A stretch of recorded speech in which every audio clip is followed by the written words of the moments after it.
Fishing has been a pastime for people all over the world. However, wouldn't you like to be doing more catching than fishing? Trout is one of the more sought after fish to try and catch due to their finicky nature and level of difficulty to catch. Most think you can just throw a line in a pond and catch a trout. For most, this is true. However, the real trophies are the ones that lie in the riverbed beside some backcountry road. I've learned some tips and tricks through the many years of fishing for this beautiful fish that have helped me leave more on the stringer and less in the river. But before you can bait your first hook, you need to be able to locate where the fish are going and where they're going to be located before you have a chance of catching any. Rivers are your biggest, where your biggest population of trout are. Once you find a good spot, you'll need to look a little further. Waterfalls are a good area for to find them due to oxygen-rich levels and where trout tend to lay, so they're good spots to ambush their prey due to the bait fish falling to the swift rapids that caused by the waterfalls. Grassy banks are also a good location for them. Overhanging banks for finding trout, especially during the middle of the day where temperatures are higher. This allows the trout to catch bugs and other that fall over into the riverside. Deep water holes, trout tend to troll these areas due to the low temperatures and the security it gives them during the midst of the day when activity is high around the river. The water current in around boulders and along with the waterfalls, the swifter current allows the trout to get more oxygen through their gills, and it allows them to be able to catch the slower moving bait fish that move past by. Another area that trout thrive on are ponds, especially near that points where the water's moving into the fresh water's moving into the ponds. However, weather is very dependent on how the trout are going to act in these areas due to where they act. They thrive better in the cooler temperatures. Most of them tend to lie right outside of the seeing distance of the bank, because if you're able to see them, they can see you. They tend to go in a circular motion around the edge of the banks looking for bait fish usually in earlier of the day and towards the end.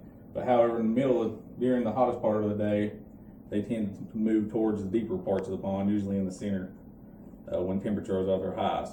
The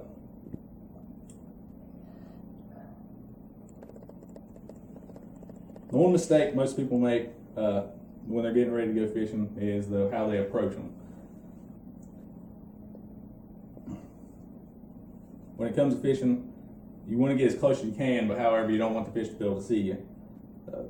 This spooks them and not biting. According to In Fisherman, a trout fishing magazine, wearing camouflage helps to break up your shape against the background, preventing the fish from easily spotting you. Also, when you're entering the location, kind of how this guy is, you want to kind of stay towards the end of the bank so you ain't tromping around the water. You need to stay quiet, even though the fish are underwater. They're still able to hear the echo from the sounds of breaking branches or twigs when you're walking towards them. A good practice to help avoid spooking the fish, according to inline fishermen, is to come downstream up to where you want the fish. Since the trout they lie facing towards the current, it's a good practice to come from behind the fish up, walking downstream or walking upstream. This lowers your risk of them spotting you. All right, once you've found your location where you want to fish, now it's time to pick a bait or a lure. Spinners are one of the more popular choices when it comes to trout fishing, especially in a pond or wide rivers. Rooster tails and Joe flies are very effective when you're using the right colors. Rooster tails color needs to be chosen depending on the clarity of the water.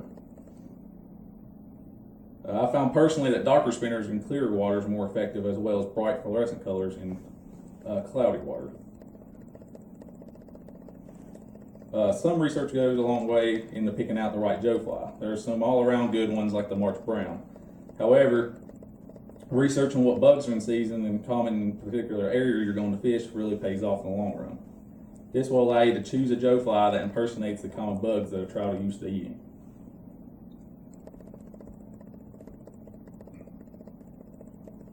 Live bait is also another good way to go when it comes to trout fishing. Since trout has an aggressive nature and feed on a variety of smaller bait fish, live minnows are usually the most effective since they are the primary bait fish that the trout feed on.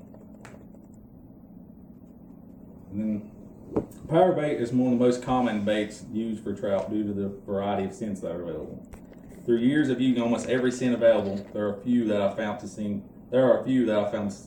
that works the best. My favorite would be the yellow power bait, where I've caught countless trout on. Two others I found are effective are garlic and orange colored power baits.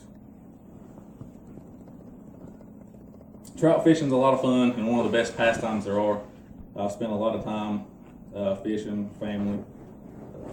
There are a lot of variables that goes into catching trophies, and it depends on a lot farther. There's a lot more to it than just how far you can throw your line out into the water.